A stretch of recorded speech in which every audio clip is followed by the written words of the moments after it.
Bonjour à tous et bienvenue dans cette vidéo dans laquelle nous allons apprendre à créer un timer. Alors un timer, c'est un composant qui va vous permettre d'exécuter une fonction tous les X temps. Par exemple, tous les 10 minutes, on va exécuter telle ou telle action. Alors ce système est pratique si vous voulez par exemple faire un chronomètre ou un minuteur. Alors moi pour le tuto, ce que je vais faire c'est que je vais créer un petit minuteur donc avec les secondes qui défilent et je vais l'afficher dans ce label que je vais renommer en LB test. Alors la mise en place de ce système va différer si vous êtes sur un projet Windows Form ou pas. Alors je vais vous donner les deux méthodes. Des timecodes s'affichent à l'écran en fonction de votre type de projet. Alors on va commencer par les Windows Form. Alors si vous êtes sur un projet Windows Form, vous allez commencer par ajouter le composant timer.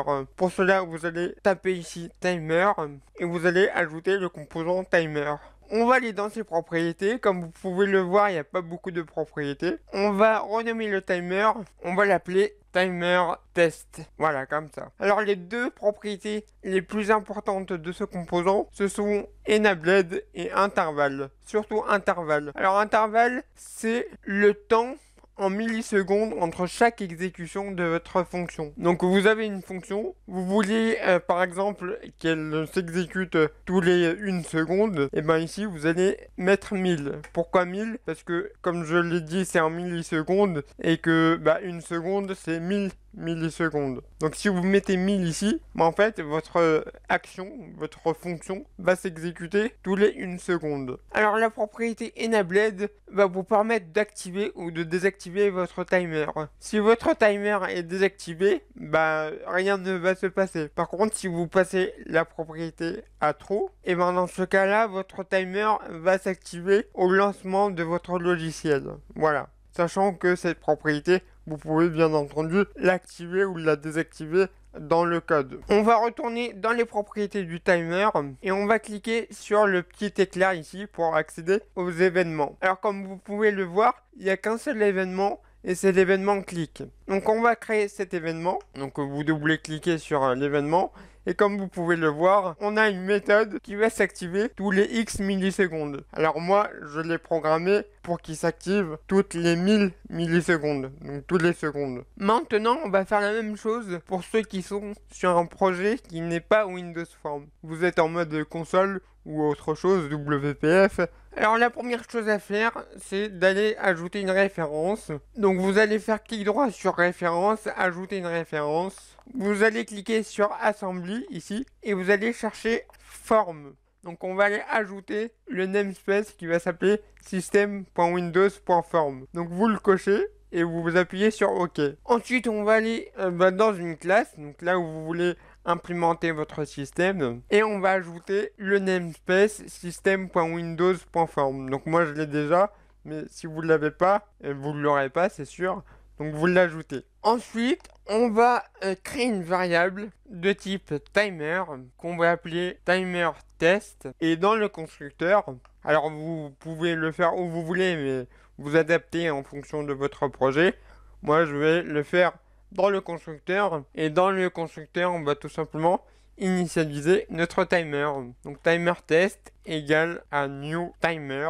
Et là, ce qu'on va faire, c'est qu'on va accéder à ses propriétés. Donc pour cela, on va mettre deux accolades comme ça et on va modifier sa propriété intervalle. Alors si vous avez écouté ce que j'ai dit précédemment avec la version Windows Form, j'ai dit que intervalle c'était tout simplement l'intervalle entre chaque exécution de votre action, de votre méthode en millisecondes. Donc par exemple si je mets 1000, donc 1000 millisecondes c'est égal à 1 seconde. Et donc là, mon timer va s'exécuter toutes les 1 seconde. Et on va pas oublier le point virgule. Ensuite, on va créer l'événement tick. Alors l'événement tick, ce sera la fonction qui va s'exécuter. Donc vous allez faire timer test .tick et vous allez faire plus égal et vous allez appuyer sur tabulation. Vous pouvez renommer votre méthode si vous voulez. Moi je vais pas le faire. Vous allez appuyer sur appliquer et donc vous avez votre méthode qui va s'exécuter tous les X temps. Donc moi j'ai mis